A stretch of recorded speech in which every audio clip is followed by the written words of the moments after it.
Bismillahirrahmanirrahim. Bismillahi wa bihamdih. Assalamualaikum warahmatullahi wabarakatuh. Alhamdulillah. Alhamdulillahi rabbil alamin. Wal aqibatu lil muttaqin wala udwana illa 'alal zalimin. Ashhadu an la ilaha illallah wa ashhadu anna Muhammadar Rasulullah. Allahumma salli ala sayyidina Muhammad wa ala ali sayyidina Muhammad. Rabbi shrah li sadri wa yassir li amri wahlul 'uqdatam min lisani yafqahu qawli, amma ba'du. Al-mu'takifin wal mu'takifat Masjid Besar At-Taqwa, hafizakumullah wa ra'akumullah. Mudah-mudahan Allah Subhanahu wa taala senantiasa membimbing kita, mendidik kita, sehingga kita, keluarga kita menjadi orang-orang Islam yang istiqomah dalam agamanya. Amin Allahumma amin. Alhamdulillah wa syukurillah, kembali kita melanjutkan belajar bersama kita, membaca kalam ulama tentang ayat-ayat Allah. Bukan kita menafsirkan, tetapi kita membaca tafsir daripada ulama tentang ayat-ayat Al-Quran. Pada kesempatan yang lalu kita masih pada surat Ghafir, ya, tentang mu'minu ali Fir'aun, orang beriman dari kalangan istana Fir'aun yang Allah atur untuk menjadi perantara pertolongan Allah kepada Nabi Musa alaihissalam ketika Firaun berencana untuk membunuh, menghabisi nyawa Nabi Musa. Nabi Musa berserah dan tawakal, lalu Allah mengatur akan lelaki di dalam istana Firaun yang berdiskusi, berdialog dengan Firaun, sehingga pada akhirnya Firaun tidak jadi melaksanakan pembunuhan terhadap Nabi Musa saat itu. Diskusi antara lelaki beriman dengan Firaun itu dari awal mulai lembut, naik tingkatan bahasanya, ya, sampai pada kesempatan yang lalu bahkan, ya, lelaki yang beriman itu menyampaikan, ingat-ingat umat, apa yang menimpa umat terdahulu yang ceritanya engkau semua sudah dengar, karena mereka tidak percaya, kufur dan ingkar kepada nabi-nabi mereka. Di dunia mereka diazab oleh Allah, di akhirat pun akan mendapatkan siksa dari Allah. Wa may yudlilillahu fama lahu min had. Dan menutup penjelasan itu dengan menyatakan, kalaulah Allah sudah menyesatkan orang, tidak ada satupun yang akan mampu memberikannya petunjuk. Itu penutup kalimat yang tegas bahwa hati-hati Fir'aun, hati-hati kalau engkau melawan Nabi Musa, mengingkari Nabi Musa, nasibmu akan sama dengan umat-umat terdahulu yang melawan nabinya. Dan kalau Allah sudah menyesatkan orang, tidak ada lagi yang akan bisa memberimu petunjuk. Itu ucapan yang tegas. Pada ayat selanjutnya, ayat ke-34 dan 35, ya, ucapan lelaki beriman ini semakin keras bahasanya. Bismillahirrahmanirrahim. Qala Allah Ta'ala, wa laqad ja'akum Yusufu min qablu bil bayyinati fama ziltum fi syakkim mimma ja'akum bih hatta idza halaka qultum lan yab'atsallahu min ba'dihi rasula kadzalika yudhillullahu man huwa musrifum murtab. Ya. Dan ingat, ya, lelaki Firaun ini menyampaikan kisah tentang nenek moyang mereka yang dulu tidak percaya kepada Nabi Yusuf. Karena Nabi Yusuf alaihissalam juga diutus di Mesir sebelum Nabi Musa alaihissalam. Pada saat Nabi Yusuf hidup, sudah ada kerajaan di Mesir, dan rajanya itu Fir'aun juga julukannya. Karena Fir'aun itu adalah gelar untuk raja.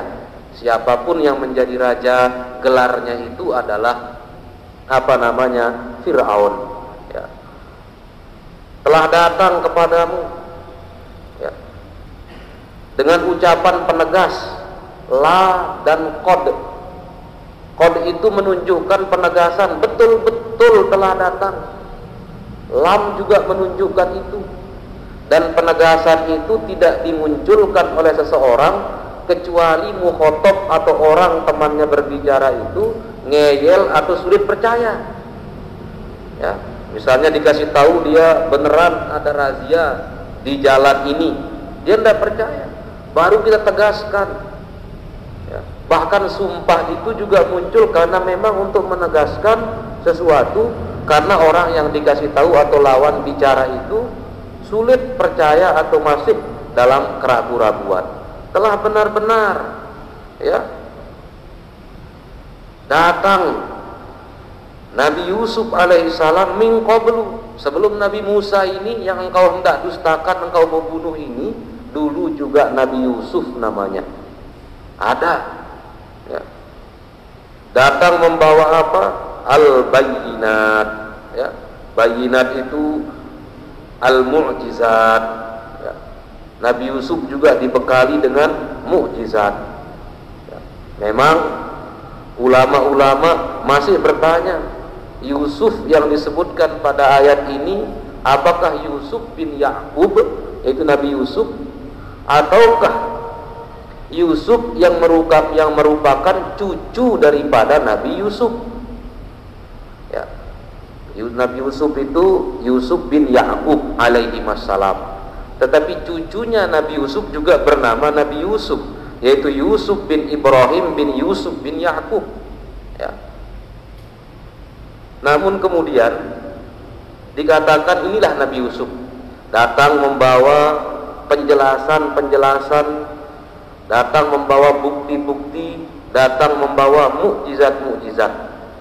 Sementara orang terdahulu itu masih ragu, tidak percaya kepada Nabi Yusuf alaihissalam. Nabi Yusuf alaihissalam, ya, kendati datang membawa mukjizat, dibekali dengan mukjizat, dibekali dengan bukti-bukti kemampuan-kemampuan yang luar biasa, sebagaimana Allah ceritakan banyak dalam surat Yusuf, bagaimana Nabi Yusuf mampu menafsirkan mimpi sang raja, ya. Tetapi kata ulama, pada saat itu Nabi Yusuf tidak diperintahkan untuk berdakwah seperti nabi-nabi yang lainnya. Nabi Yusuf dibekali mukjizat, dibekali sesuatu kemampuan, tetapi tidak diperintahkan seperti Nabi Musa alaihissalam yang langsung Allah suruh berdakwah kepada Fir'aun, ya. Li hikmatin lahallaha hiya intidharul waqti wal halil munasibi alladhi iddakharahu Allah li Musa alaihissalam. Kata Al-Imam Thahir bin Asyur, mengapa Nabi Yusuf tidak diperintahkan saat itu berdakwah langsung kepada Fir'aun, malah Nabi Yusuf itu diangkat sebagai pembesar kerajaan atau pemerintahan pada saat itu? Bisa jadi hikmahnya adalah, ya, menunggu waktu dan kesempatan yang tepat, ya, yang Allah sengaja sampai Nabi Musa alaihissalam itu diutus, ya. Oleh karenanya Nabi Yusuf itu memberikan pandangan, menyampaikan dakwah ketika diminta. Ketika ada orang bertanya, seperti ada yang bertanya tentang mimpinya, maka Nabi Yusuf menjawab. Raja bertanya tentang mimpinya, Nabi Yusuf menjawab. Tapi kalau tidak ditanya, Nabi Yusuf tidak menyampaikan apa yang Allah berikan, yang Allah bekali kepadanya, ya. Innallaha lam ya'mur Yusufa bid-da'wah. Allah tidak memerintahkan Nabi Yusuf untuk berdakwah sebagaimana Nabi Musa, lil irsyad, ya, untuk menunjukkan jalan yang benar, illa idza su'ila minhu dzalika, kecuali kalau Nabi Yusuf itu ditanya, baru Nabi Yusuf menjelaskan. Fa'aqamahu Allahu maqamal mufti wal mursyid liman istarsyada la maqamal muhtasibi al mughayyir lil munkari. Maka posisi Nabi Yusuf dibandingkan dengan Nabi Musa alaihissalam, Nabi Yusuf itu seperti mufti, menjawab kalau ditanya. Namanya mufti atau fatwa itu tidak muncul begitu saja. Fatwa itu muncul, dibuat, ditulis, disampaikan kalau ada mustafti, kalau ada pertanyaan. Jadi kalau tidak ada pertanyaan, tidak ada kasus yang diajukan ke MUI misalnya, ya tidak muncul fatwa. Karena fatwa itu memang berkaitan dengan ada pertanyaan, ada kasus yang diajukan. Hikmahnya menunggu Nabi Musa alaihissalam yang berdakwah, kendati Nabi Yusuf adalah sama, yaitu Nabi sebagaimana Nabi Musa alaihissalam. Tetapi Nabi Yusuf pun tidak dipercaya dulu sebagai Nabi. Orang-orang Mesir di masa Fir'aun itu tidak percaya. Memang jarak antara Nabi Yusuf dan Nabi Musa alaihissalam ini, ya, kalau menurut Imam As-Suyuti itu 400 tahun, 4 abad, ya, jarak antara Nabi Yusuf alaihissalam baru kemudian Nabi Musa alaihissalam itu jaraknya 4 abad. Tetapi cerita tentang Nabi Yusuf yang berhasil menyelamatkan negara Mesir dari kelaparan yang 7 tahun itu dengan menyimpan bahan makanan ketika panen raya itu ditahu sama mereka, orang-orang Fir'aun pada masa Nabi Musa, sehingga disampaikan, apakah kalian mau seperti orang tua kalian dulu yang menolak kedatangan, yang menolak ingkar kepada Nabi Yusuf, hatta idza halaka, bahkan ketika Nabi Yusuf itu meninggal, orang-orang itu mengatakan la yab'atsallahu min ba'dihi rasula, ya, tidak akan ada nabi lagi setelah Nabi Yusuf ini, katanya. Maksudnya mereka mengejek itu, tidak ada nabi lagi setelah adanya Nabi Yusuf itu. Mereka mengatakannya ala sabilit tasyahi wa tamanni min ghairi hujjatin wala burhanin.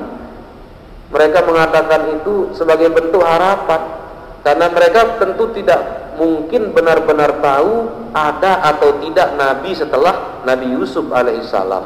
Tetapi mereka mengatakan Tuhan tidak akan mengutus nabi lagi setelah Nabi Yusuf. Mereka mengatakan itu untuk apa? Pertama, ya, berharap tidak ada nabi lagi. Ketika dia menyatakan berharap tidak ada nabi lagi, maka saat itu mereka mengatakan kepada Yusuf secara isyarat mereka tidak berharap ada Nabi Yusuf, ya. Misalnya kita mengatakan semoga tidak ada orang sepertimu, itu secara halus kita mengatakan saya tidak mengharap, saya tidak suka sama dia. Semoga tidak ada orang yang sepertimu misalnya, berarti ya semoga tidak ada orang kayak kamu ini, tidak ada, bahkan kamu pun tidak ada, begitu. Maka secara isyarat mereka sudah mengatakan tidak percaya sama Nabi Yusuf dan tidak ada lagi yang lain-lain setelah Nabi Yusuf alaihissalam, ya. Kadzalika yudillullahu man huwa musrifum murtab.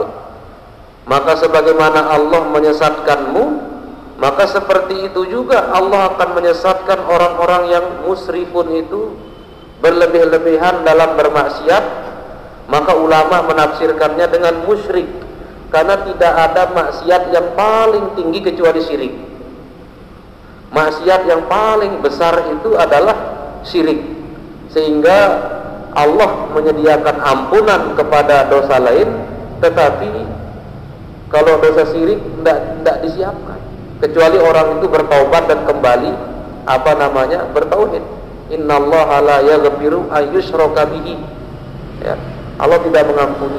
Maka dosa yang paling besar musrifun berlebih-lebihan dalam kemaksiatan itu dimaknai oleh ulama sebagai kesyirikan, maka musrifun adalah musyrikun. Seperti ini Allah akan menyesatkanmu sebagaimana Allah telah menyesatkan orang-orang yang syirik dan murtad, yaitu apa? Syakun, orang yang selalu ragu ya, kepada nabi-nabi Allah dan apa-apa yang dibawa oleh nabi tersebut. Ragu kepada Quran, ragu kepada, kalau zaman dulu ya ragu kepada Zabur untuk umat Nabi Daud yang tidak percaya ya, umatnya Nabi Isa yang tidak percaya sama Injil. Kalau kita beriman Injil itu adalah kitabullah sebagaimana Al-Quran, kendati kalau isinya kita tidak tahu ya tentang isinya itu, tapi secara umum kita beriman kepada kitab-kitab yang telah Allah turunkan ya. Sehingga apa? Ayat ini Allah menyesatkan orang-orang musyrik dan yang selalu ragu pada agama Allah ya. Termasuk ayat yang apa? Kalau kita katakan ada orang-orang yang menggunakan ayat ini sebagai alasan dari kesalahannya. Ada aliran dalam akidah yang menyatakan ya kami ini jelek karena memang Allah yang menghendaki kami jelek. Kami ini melakukan kesalahan karena memang Allah sudah atur menentukan sejak zaman azali kami ini melakukan kesalahan. Bukankah dalam Al-Quran Allah yang menyesatkan orang musyrifun murtab? Ya. Kadang-kadang ayat ini di zaman dahulu dijadikan sebagai apa ya? Tameng pembenaran ya. Orang-orang yang berakidah atau berpikiran bahwa manusia itu tidak punya daya upaya, tidak punya daya upaya sama sekali, sehingga kalau dia salah itu salah Allah yang menciptakan, yang menakdirkan dia salah ya.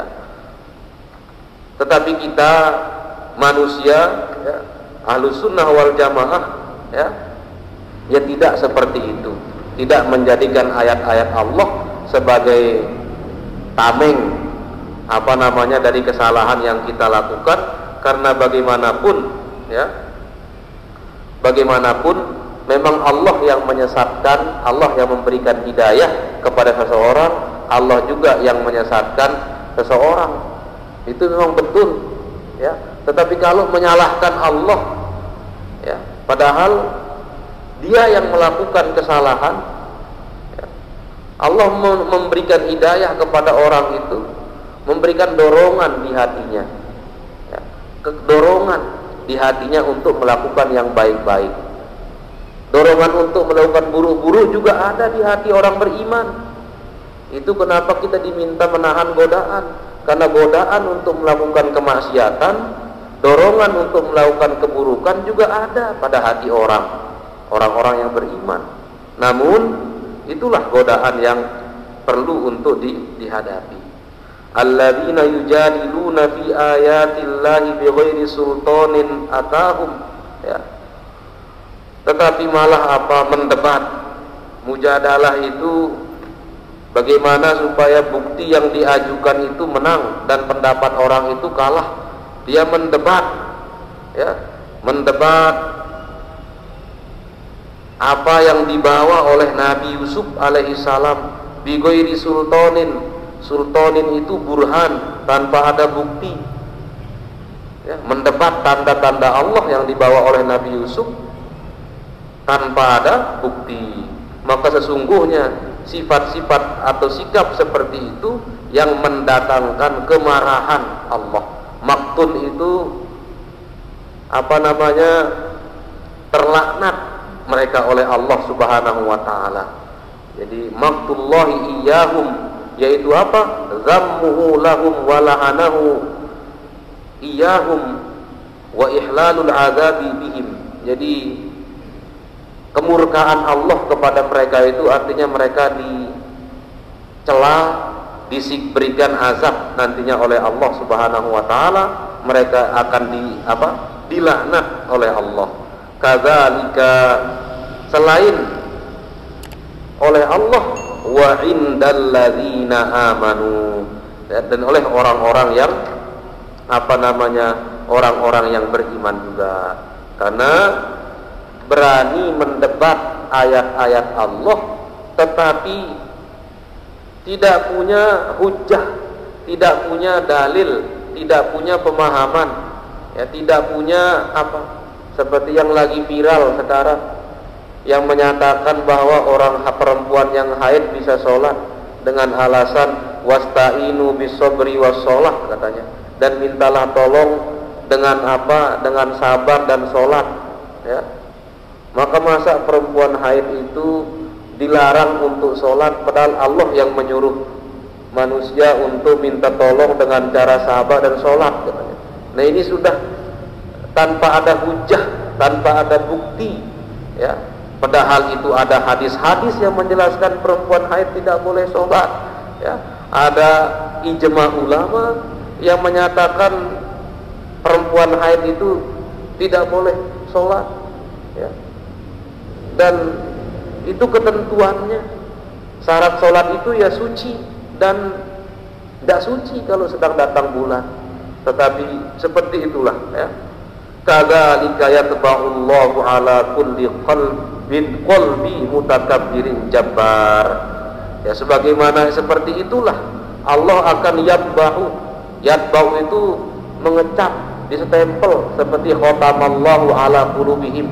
Kalau sudah Allah menyetempel hati orang itu dengan kesesatan, dengan keburukan, tidak ada yang bisa mengubahnya. Apalagi yang distempel itu adalah kulli qalbi mutakabbirin jabbar, hati orang yang takabur, hati orang yang jabbar, ya. Hati orang yang takabur, hati orang yang jabbar. Distempel itu artinya khalqud dolalah fil qalb. Allah menyetempel hati orang itu sehingga tidak mungkin masuk cahaya ke hatinya itu, karena Allah sudah menciptakan kesesatan di hatinya sehingga tidak mungkin masuk nur atau cahaya. Orang yang menolak Nabi Yusuf dulu, mutakabbir itu ya orang yang sombong. Kalau jabbar itu alladzi yaqra'un nasa ala ma la yuhibbuna amalahu bi dzulmihi, ya. Ada orang zalim, kemudian dia memaksa orang supaya dia ridho kepada kezalimannya.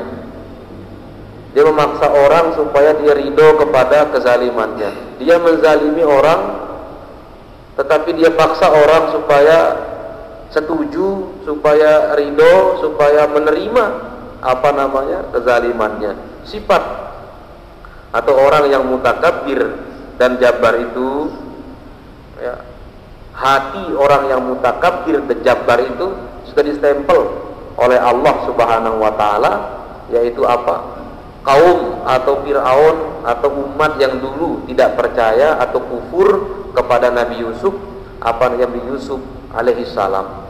Padahal hati disebut karena memang tempat iman itu di hati, ya. Keyakinan itu di hati. Iman adalah al-i'tiqad di hati, ya. Berkeyakinan dengan hati, mengucapkan dengan lisan, wal amalu bil arkan, ya, dengan melaksanakan dengan anggota badan, ya. Bahkan dikatakan inti dari manusia itu adalah hatinya. Al-insan al-haqiqiyu huwal qalbu. Manusia yang sebenarnya itu adalah tergantung apakah dia hatinya itu seperti apa, ya. Sebagus hatinya maka sebagus itulah dia menjadi manusia. Sebagaimana hatinya maka sebagaimana itulah nilainya sebagai manusia. Ini ucapan mukmin alu Fir'aun, orang yang beriman yang mendebat atau berdialog dengan Fir'aun agar Fir'aun tidak jadi membunuh Nabi Musa alaihissalam, ya. Sehingga bahasanya itu meningkat dari awal halus. Masa kamu bunuh Nabi Musa yang mengatakan Rabbi Allah? Nabi Musa itu cuma mengatakan Tuhanku adalah Allah. masa kamu bunuh dia, katanya. Disambung lagi, kalau Nabi Musa itu bohong, rugi bohongnya itu untuk dia, tidak ke kita, maka jangan dibunuh. Tapi kalau dia jujur betulan Nabi terus kamu bunuh dia, yang rugi kamu, makanya jangan dibunuh. Ya. Naik terus bahasanya, ya, sampai ini bahasa itu melibatkan orang tua, generasi-generasi pendahulu. Ya.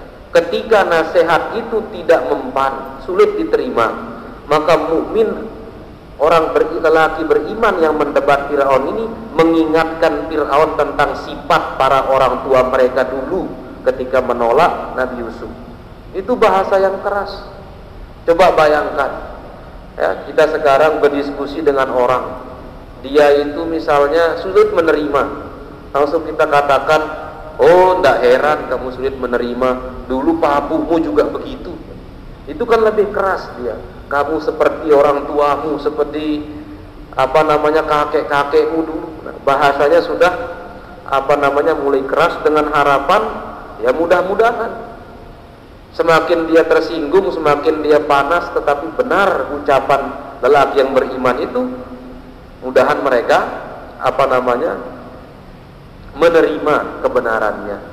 Sehingga dakwah dengan lisan atau mujadalah dengan lisan itu, sebagaimana dikisahkan dalam surat Ghafir ini, bahasanya dari halus, nalar, terus meningkat, ya, dengan mengingatkannya pada saat ini tentang apa yang nenek moyang mereka lakukan kepada Nabi Yusuf. Padahal Fir'aun itu pada zaman Nabi Yusuf mengambil manfaat dari Nabi Yusuf. Mimpinya dia ditafsirkan. Setelah itu Nabi Yusuf dibuat diangkatlah sebagai pejabat di negara Mesir saat itu. Tetapi manfaat yang berkaitan dengan dunia yang ada pada Nabi Yusuf, Fir'aun terima. Tetapi manfaat yang berkaitan dengan akhirat, Fir'aun tidak terima. Sehingga dia seperti mengeksploitasi Nabi Yusuf, ya. Kemampuan Nabi Yusuf alaihissalam yang berkaitan dengan pengurusan ekonomi dunia, Fir'aun ambil. Tetapi misi risalah yang berkaitan dengan akhirat yang Nabi Yusuf bawa, dia tidak mau, dia tidak terima. Sehingga masa kalian mau rugi seperti Fir'aun yang hidup pada zaman Nabi Yusuf? Nabi Yusuf ada sama dia. Manfaat Nabi Yusuf secara keduniaan dia ambil, tetapi manfaat Nabi Yusuf alaihissalam untuk kemaslahatan akhirat mereka tidak mau ambil. Apakah kalian mau sama dengan orang tua kalian dulu yang seperti itu, yang gagal memaksimalkan keberadaan Nabi Yusuf alaihissalam ketika mereka bersama dengan Nabi Yusuf, ya. Sehingga bahasa keras ini, bahasa tegas ini, ya, juga mengisyaratkan, menunjukkan bahwa Fir'aun dan kaumnya yang pada masa Nabi Musa ini diberikan bahasa keras karena kesombongan mereka menolak penjelasan. Maka sekali-kali dia dikatakan, kesombonganmu ini sama dengan kesombonganmu ini kamu warisi dari nenek moyangmu yang hidup pada masa Nabi Yusuf dulu, ya. Kan kita kalau dikatakan hal yang tidak baik yang ada pada kita itu, kalau dikatakan itu warisan daripada orang tua kita, itu kan lebih tersinggung kita, ya. Lebih tersinggung kita kalau misalnya kita melakukan kesalahan terus dikatakan kamu ini memang mendapatkan sifat buruk ini dari bapakmu, kan? Itu kan lebih panas kita. Bahkan kadang-kadang lebih baik kita yang dihina daripada menghina orang tua kita, ya. Terasa sakit kalau orang tua kita itu misalnya dihina, rasa-rasanya bahkan lebih baik kita dipukul daripada orang tua kita dilecehkan atau dihina. Yang dimainkan oleh lelaki beriman ini adalah seperti itu. Karena Fir'aun dikasih penjelasan, dia ngeyel, dikasih pandangan, dia menjawab, saya khawatir Nabi Musa ini akan merusak agama umat. akan merusakkan dunia, jadi harus bunuh dia. Dia tidak percaya. Maka dikatakan, diceritakan sikap umat Nabi Yusuf dulu itu seolah-olah disampaikan, kesombonganmu yang sekarang ini rupanya warisan dari kakek nenekmu, dari nenek moyangmu dulu. Padahal Nabi Yusuf benar-benar bermanfaat untuk mereka, menyelamatkan mereka dari potensi kelaparan 7 tahun, karena sebagaimana mimpi sang raja itu akan ada 7 tahun mereka panen bagus, tetapi akan ada 7 musim, ya, ada 7 musim mereka akan gagal panen. Tetapi Nabi Yusuf lah yang menafsirkan mimpi itu. Nabi Yusuf lah kemudian yang mengatur agar mereka selamat dari kelaparan. Tetapi toh manfaat Nabi Yusuf mereka ambil, pertolongan Nabi Yusuf mereka nikmati, tetapi mereka menolak ajaran kenabian yang dibawa Nabi Yusuf. Apakah kalian mau seperti itu, sama dengan nenek moyangmu? Nah, tetapi apa? Wa qala Fir'aun. Fir'aun masih tak nerima itu dengan bahasa yang sekeras itu. Fir'aun malah memanggil anak buahnya. Wa qala Fir'aun ya Haman ibni li sarhan la'alli ablughul asbab as-samawati fa'attali'a ila ilahi Musa wa inni la'adhunnuhu kadhiba. Malah dia nantang, panggil Haman, nanti konstruksikan saya bangunan yang tinggi, saya mau lihat Tuhannya Nabi Musa itu. Katanya secara sederhana, bangunkan saya bangunan yang tinggi, ya. Jadi dia mau mengintip langit. Apa sih katanya Nabi Musa itu diutus? Mana orang yang mengutus? Coba bangunkan saya bangunan yang tinggi, mengintip. Padahal bahasanya sudah sedemikian keras, dikasih tahu dia sudah tegas, malah Fir'aun masih ngeyel. Menjadi bukti bahwa dia benar-benar mutakabbir, benar-benar adalah jabbar, ya. Padahal, ya, kalau kita untuk kita ini, ya, kamalus sa'adah itu fi amroin, ya, terkait dengan sombong dan jabbar ini.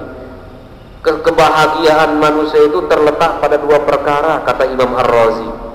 Pertama, at-ta'zim li amrillah wasyafaqatu ala khalqillah.